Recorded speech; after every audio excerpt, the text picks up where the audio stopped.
ഈശോ മിശിഹായ്ക്ക് സ്തുതിയായിരിക്കട്ടെ.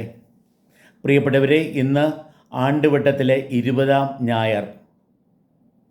ദിവ്യ കുർബാനയെക്കുറിച്ച് ഉള്ള പ്രബോധനങ്ങളാണ് കഴിഞ്ഞ 3 ആഴ്ചകളിലായി നമ്മൾ കേട്ടത്. ഇന്ന് 4-ാമത്തെ ആഴ്ച. ദിവ്യ കുർബാനയെക്കുറിച്ചുള്ള ബൈബിളിലെ ഏറ്റവും പ്രധാനപ്പെട്ട ഭാഗമാണ് ഇന്നത്തെ സുവിശേഷത്തിൽ നമ്മൾ ശ്രവിക്കുക.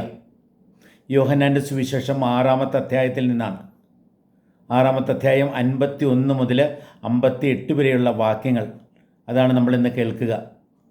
അവിടെ 6 അല്ല 7 പ്രാവശ്യം ഈശോ പറയുക, നിങ്ങൾ എന്നെ ഭക്ഷിക്കണം, എൻ്റെ ശരീരം ഭക്ഷിക്കണം, എൻ്റെ രക്തം പാനം ചെയ്യണം, അപ്പോൾ നിങ്ങൾക്ക് നിത്യജീവനുണ്ട്. അപ്പോൾ നിങ്ങൾ എന്നിൽ ജീവിക്കും, ഞാൻ നിങ്ങളിൽ ജീവിക്കും. അപ്പോഴേ നിങ്ങൾക്ക് യഥാർത്ഥ സംതൃപ്തി ഉണ്ടാകും എന്നെല്ലാം ഈശോ പ്രത്യേകമായിട്ട് അവിടെ വെളിപ്പെടുത്തുക. പ്രിയപ്പെട്ടവരെ, നമ്മൾ ദിവ്യ കുർബാനയിലൂടെ വരുന്ന പ്രധാനപ്പെട്ട 3 അനുഭവങ്ങളെക്കുറിച്ചാണ് ഇന്നത്തെ വായനകൾ നമ്മളോട് പറയുക. അതിൽ ഒന്നാമത്തേത് വിജ്ഞാനമാണ്. നമ്മളെ ഒക്കെ ഒന്നാമത്തെ വായനയിൽ ജ്ഞാനത്തിൻ്റെ പുസ്തകത്തിൽ നിന്നാണ്. അവിടെ ജ്ഞാനം ഒരു ഭവനം പണിത് വിരുന്നൊരുക്കി അവിടേക്ക് നമ്മളെല്ലാം ക്ഷണിക്കുക. നിങ്ങൾ ഭോഷന്മാരാകാതെ വിജ്ഞാനികളായി തീരുക, വിജ്ഞാനികളായി ജീവിക്കുക എന്നുള്ള വലിയ ആഹ്വാനമാണ് നമുക്ക് അവിടെ ലഭിക്കുക. വിജ്ഞാനം ഒരുക്കുന്ന ഇറച്ചിയും അതേപോലെ കലർത്തുന്ന വീഞ്ഞും അത് ഒരു രൂപത്തിൽ ഓർമ്മപ്പെടുത്തുന്നത് ദിവ്യ കുർബാനയാണ്. അത് ഉൾക്കൊള്ളുന്നതിലൂടെ നമ്മൾ വിജ്ഞാനത്തെ ഉൾക്കൊള്ളുക. ഇന്നത്തെ സുവിശേഷത്തിൽ ഈശോ പറയുക, നിങ്ങൾ എൻ്റെ ശരീരം ഭക്ഷിക്കണം, എൻ്റെ രക്തം പാനം ചെയ്യണം, അപ്പോൾ ഞാൻ നിങ്ങളിലും നിങ്ങൾ എന്നിലും വസിക്കും. അങ്ങനെ നിങ്ങൾ എന്നെ പൂർണ്ണമായും ഉൾക്കൊള്ളണം, എന്നിൽ ജീവിക്കണം. എൻ്റെ ജീവിതം നിങ്ങളുടെ ജീവിതത്തിലൂടെ ജീവിക്കണം. എൻ്റെ വാക്കുകൾ നിങ്ങളുടെ വാക്കുകളിലൂടെ പ്രതിധ്വനിക്കണം. എൻ്റെ പ്രവൃത്തികൾ നിങ്ങളുടെ പ്രവൃത്തികളിലൂടെ ചെയ്യപ്പെടണം. എൻ്റെ സാന്നിധ്യം നിങ്ങളുടെ സാന്നിധ്യത്തിലൂടെ അനുഭവപ്പെടണം. അവിടെയെല്ലാം ഈശോ പ്രത്യേകം പറയുകയാണ്. പ്രിയപ്പെട്ടവരെ, അപ്പോൾ ഒന്നാമത്തെ വായനയിലൂടെ നമ്മളോട് ദൈവം പറയുകയാണ്, നിങ്ങൾ വിജ്ഞാനത്താൽ പൂരിതരാവുക. ഓരോ ദിവ്യ കുർബാനയിലും ബൈബിൾ വായിക്കപ്പെടുന്നുണ്ട്. പഴയ നിയമത്തിൽ നിന്നും പുതിയ നിയമത്തിൽ നിന്നും, പ്രത്യേകിച്ച് സുവിശേഷങ്ങളിൽ നിന്ന്. സുവിശേഷത്തിൽ അവതരിപ്പിക്കപ്പെടുന്നത് ഈശോയാണ്. വചനം മാംസം ധരിച്ച് നമ്മുടെ ഇടയിൽ വസിച്ച ഈശോയെയാണ് സുവിശേഷം അവതരിപ്പിക്കുക. പ്രിയപ്പെട്ടവരെ, അതിലൂടെ നമ്മുടെ ഭോഷത്വം വെടിയണം. നമ്മൾ വിജ്ഞാനത്തിൽ ജീവിക്കണം, വിജ്ഞാനികളായി വിവേകത്തിൽ ജീവിക്കുവാൻ ശ്രദ്ധിക്കണം എന്ന് ഒന്നാമത്തെ വായന നമ്മളെ ഓർമ്മപ്പെടുത്തുക. അതേപോലെ തന്നെയാണ് പ്രിയപ്പെട്ടവരെ, ഇന്നത്തെ 2-ാമത്തെ വായനയിൽ പൗലോസ് അപ്പോസ്തലൻ പറയുന്നത്, നമ്മൾ അറിവ് നിറഞ്ഞാൽ പോരാ, ആ അറിവനുസരിച്ച് നമ്മുടെ ജീവിതത്തെ ക്രമീകരിക്കണമെന്ന് പ്രത്യേകിച്ച് പൗലോസ് അപ്പോസ്തലൻ നമ്മളെ ഓർമ്മപ്പെടുത്തുക. ഒന്നാമത്തെ വായനയിൽ നമ്മൾ വിജ്ഞാനത്താൽ നിറയണം എന്ന പ്രബോധനമാണ് നമുക്ക് ലഭിക്കുന്നതെങ്കിൽ, ഇന്നത്തെ 2-ാമത്തെ വായനയിൽ നിങ്ങൾ പരിശുദ്ധാത്മാവിനാൽ പൂരിതരാകണം എന്നുള്ള വലിയ ആഹ്വാനമാണ് നമുക്ക് നൽകപ്പെടുന്നത്. നിങ്ങൾ വീഞ്ഞു കുടിച്ച് ഉന്മത്തരാകരുത്, പിന്നെയോ നിങ്ങൾ പരിശുദ്ധാത്മാവിനാൽ പൂരിതരാകുവിൻ. പരിശുദ്ധാത്മാവിനാൽ പൂരിതരായി ദൈവത്തെ മഹത്വപ്പെടുത്തണം. ദൈവേഷ്ടം പറഞ്ഞത് നിറവേറ്റുവാൻ തയ്യാറാകണം. ദൈവത്തിന് നിരന്തരം നന്ദി പറയണം. ദൈവത്തെ നിരന്തരം സ്തുതിക്കണം. ദൈവത്തിൽ നിരന്തരം ആനന്ദിക്കണം. പരിശുദ്ധാത്മാവിൻ്റെ ഫലങ്ങൾ ഗലാത്യർക്കുള്ള ലേഖനം 5-ാമത്തെ അധ്യായത്തിൽ 22-23 വാക്യങ്ങൾ അവതരിപ്പിക്കുന്നുണ്ടല്ലോ. അങ്ങനെ ഒരു വിധത്തിൽ പരിശുദ്ധാത്മാവിനാൽ പൂരിതരായി, പ്രിയപ്പെട്ടവരെ, സന്തോഷം നിറഞ്ഞവരായി, ദൈവകൃപ നിറഞ്ഞവരായി ദൈവത്തിൽ വസിക്കുവാൻ, ഈശോയിൽ വസിക്കുവാൻ നമ്മൾ ശ്രദ്ധ വയ്ക്കണം. ഈശോയിൽ നവീകരിക്കപ്പെടുവാൻ നമ്മൾ ശ്രദ്ധ വയ്ക്കണം. നമ്മുടെ സമയം വൃഥാ കളയരുത് എന്ന് പ്രത്യേകിച്ച് നമുക്ക് ആഹ്വാനം ലഭിക്കുകയാണ്. നിങ്ങൾ ഭോഷന്മാരാകാതെ നിങ്ങൾ വിവേകത്തോടെ ജീവിക്കുക. അങ്ങനെ വിവേകത്തോടെ ജീവിക്കുമ്പോഴാണ് പ്രിയപ്പെട്ടവരെ നമ്മുടെ ജീവിതം ദൈവികമാകുക, നമ്മുടെ ജീവിതം ക്രിസ്തീയമാവുക. ആ രീതിയിൽ ജീവിക്കുവാനുള്ള വലിയ ആഹ്വാനം നമുക്ക് പൗലോസ് അപ്പോസ്തലൻ 2-ാമത്തെ വായനയിലൂടെ നമുക്ക് തരികയാണ്.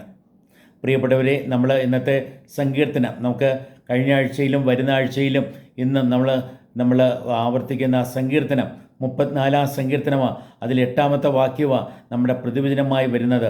കർത്താവ് എത്ര നല്ലവനാണെന്ന് രുചിച്ചറിയുവിൻ എന്നുള്ള ആഹ്വാനമാണ്. അവിടെയും ഒഴിവത്തിൽ നമ്മളെ ഭോഷത്വം വെടിഞ്ഞ്, നമ്മുടെ തിന്മകളെ വെടിഞ്ഞ്, നമ്മളെ ആസക്തികളെ വെടിഞ്ഞ് നമ്മളെല്ലാവരും കർത്താവിൽ സംതൃപ്തരാകാനും നിരന്തരം കർത്താവിനെ സ്തുതിക്കുവാനും ശ്രദ്ധിക്കണമെന്ന് സങ്കീർത്തകൻ പ്രിയപ്പെട്ടവരെ ആഹ്വാനം ചെയ്യുന്നു. സങ്കീർത്തകനോട് ചേർന്ന് ദൈവത്തെ സ്തുതിക്കുവാൻ, ദൈവത്തിന് കൃതജ്ഞത അർപ്പിക്കുവാൻ നമുക്ക് പ്രത്യേകമായിട്ട് ശ്രദ്ധ വയ്ക്കാം. ഇന്നത്തെ രണ്ടാമത്തെ സുവിശേഷത്തിൽ ഈശോ പറയുക, പ്രിയപ്പെട്ടവരെ, നിങ്ങൾ എന്നെ ഭക്ഷിക്കണം, എൻ്റെ ശരീരം നിങ്ങൾ ഭക്ഷിക്കണം, എൻ്റെ രക്തം നിങ്ങൾ പാനം ചെയ്യണം. ശരീരവും രക്തവും എന്ന് പറഞ്ഞാൽ മുഴുവൻ വ്യക്തിത്വമാണ്.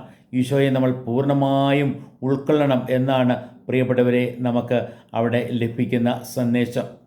അങ്ങനെ നമ്മൾ ഈശോയെ ഉൾക്കൊള്ളുമ്പോൾ, ഈശോയെ പൂർണ്ണമായും ഉൾക്കൊള്ളുമ്പോൾ ഈശോയിൽ ജീവിക്കുവാനും ഈശോയുടെ ജീവിതം ലോകത്തിൽ അവതരിപ്പിക്കുവാനും ഈശോയുടെ പ്രവർത്തനങ്ങൾ ഈ ലോകത്തിൽ പ്രവർത്തിക്കുവാനും ഈശോയുടെ വചനം ലോകത്തിൽ കേൾപ്പിക്കുവാനും ഈശോയുടെ സ്നേഹം ലോകത്തിന് പകർന്നു കൊടുക്കുവാനും നമുക്ക് സാധിക്കും എന്ന് ഈശോ പ്രത്യേകമായിട്ട് നമ്മളെ ഓർമ്മപ്പെടുത്തുകയാണ്.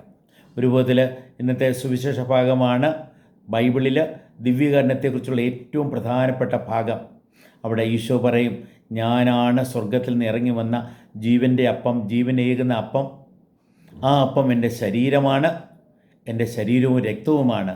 നിങ്ങൾ എന്നെ പൂർണ്ണമായും അനുഭവിക്കണം. എന്നിൽ നിങ്ങൾ സംതൃപ്തി കണ്ടെത്തണം. എന്നിൽ നിങ്ങൾ സമൃദ്ധരായി മാറണം. ഒരു വിധത്തിൽ ദൈവം നമുക്ക് നൽകുന്ന വിരുന്നാണ്. ആ വിരുന്നിനെക്കുറിച്ചാണ് ഒന്നാമത്തെ വായനയിലും സുവിശേഷത്തിലും പ്രത്യേകമായിട്ട് അവതരിപ്പിക്കുക. ദിവ്യ കുർബാന ദൈവം നമുക്കായി ഒരുക്കുന്ന വിരുന്നാണ്. അതോടൊപ്പം തന്നെ കാഴ്ചവെപ്പിലോ നമ്മൾ ദൈവത്തിന് ഒരുക്കുന്ന വിരുന്നും.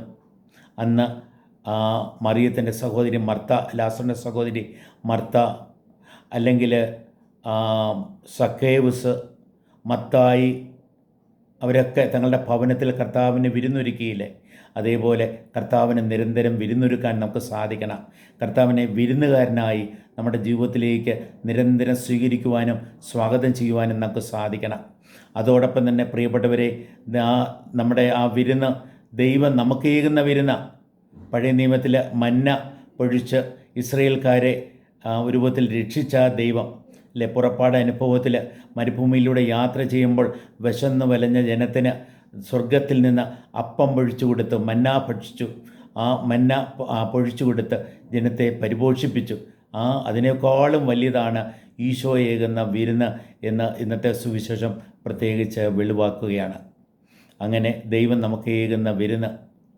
ഉത്ഥാനം ചെയ്തു കഴിഞ്ഞും ഈശോ ശിഷ്യന്മാർക്ക് വേണ്ടി പ്രാതലൊരുക്കിയില്ലേ? കർത്താവ് 5 അപ്പം കൊണ്ട് 5000 വരെ തീറ്റിപ്പോറ്റിയില്ലേ? 7 അപ്പം കൊണ്ട് 4000 വരെ തീറ്റിപ്പോറ്റിയില്ലേ? അവിടെയെല്ലാം കർത്താവ് നമുക്ക് ഏകുന്ന വിരുന്ന. പാറ പിളർന്ന് വെള്ളമൊഴുക്കിയതും, അതേപോലെ അന്ത്യത്താഴ സമയത്ത് തൻ്റെ ശരീരവും രക്തവും അപ്പത്തിൻ്റെയും വീഞ്ഞിൻ്റെയും സാദൃശ്യത്തിൽ നമുക്ക് ഏകിയതുമെല്ലാം കർത്താവ് നമുക്ക് വേണ്ടി ഒരുക്കുന്ന വിരുന്നിനെ ഓർമ്മപ്പെടുത്തുക. ആ വിരുന്നാണ് ദിവ്യ കുർബാന. പ്രിയപ്പെട്ടവരെ, ദിവ്യ കുർബാനയിൽ സജീവമായി പങ്കുചേർന്നുകൊണ്ട് നമുക്ക് ദൈവ സാന്നിധ്യം ബോധപ്പെടാം, ദൈവത്തിൽ ജീവിക്കുവാൻ തയ്യാറാകാം, ദൈവത്തിൽ നിന്ന് വിജ്ഞാനത്താൽ നമുക്ക് നിറയപ്പെടാം, ദൈവത്തിൻ്റെ ആത്മാവിനാൽ, പരിശുദ്ധാത്മാവിനാൽ നമുക്ക് പൂരിതരാകാം. കർത്താവേകുന്ന സ്വർഗത്തിൽ നിന്നും ഇറങ്ങി വന്ന ജീവനേകുന്ന, നിത്യജീവനേകുന്ന ആ അപ്പം, മാലാഖമാരുടെ അപ്പം ദിവ്യ കുർബാനയിലൂടെ ഉൾക്കൊണ്ടുകൊണ്ട് പ്രിയപ്പെട്ടവരെ, നമുക്ക് ദൈവത്തിൻ്റെ ഇഷ്ടം നിറവേറ്റി, ദൈവത്തെ നിരന്തരം പ്രീതിപ്പെടുത്തി, ദൈവത്തിന് നിരന്തരം കൃതജ്ഞത അർപ്പിച്ച് ജീവിക്കുവാനായിട്ട് ശ്രദ്ധിക്കാം. ദിവ്യ കുർബാനയ്ക്ക് ഇംഗ്ലീഷിൽ യൂക്കരിസ്റ്റ് എന്ന് പറയും. യൂക്കരിസ്തിയൻ, അതായത് കൃതജ്ഞതാ പ്രകടനം. അങ്ങനെ ഒരു വിധത്തിൽ കൃതജ്ഞതയാണ് പ്രിയപ്പെട്ടവരെ ദിവ്യ കുർബാനയിലൂടെ നമ്മൾ അർപ്പിക്കുന്ന ബലി. നമുക്ക് നമ്മുടെ ജീവിതത്തിൽ എപ്പോഴും നന്ദി നിറഞ്ഞവരാകാം. എല്ലാവരെയും ഓർത്ത്, എല്ലാറ്റിനെയും ഓർത്ത്, എല്ലാ സമയത്തും നമുക്ക് ദൈവത്തിന് നന്ദി പറയാം. പ്രിയപ്പെട്ടവരെ, അങ്ങനെ നന്ദി നിറഞ്ഞ ഹൃദയത്തോടെ ദൈവത്തെ മഹത്വപ്പെടുത്തി, ദൈവകൃപയാൽ നിറഞ്ഞ് ദൈവത്തിൻ്റെ സ്നേഹം അനുഭവിച്ച് ദൈവമേകുന്ന സമൃദ്ധമായ ജീവൻ്റെ ഉടമകളായി ജീവിക്കുവാൻ ശ്രദ്ധ വയ്ക്കാം. അതിനുവേണ്ട കൃപ ദൈവം നമുക്കെല്ലാം ഏകുമാറാകട്ടെ. ആമേൻ.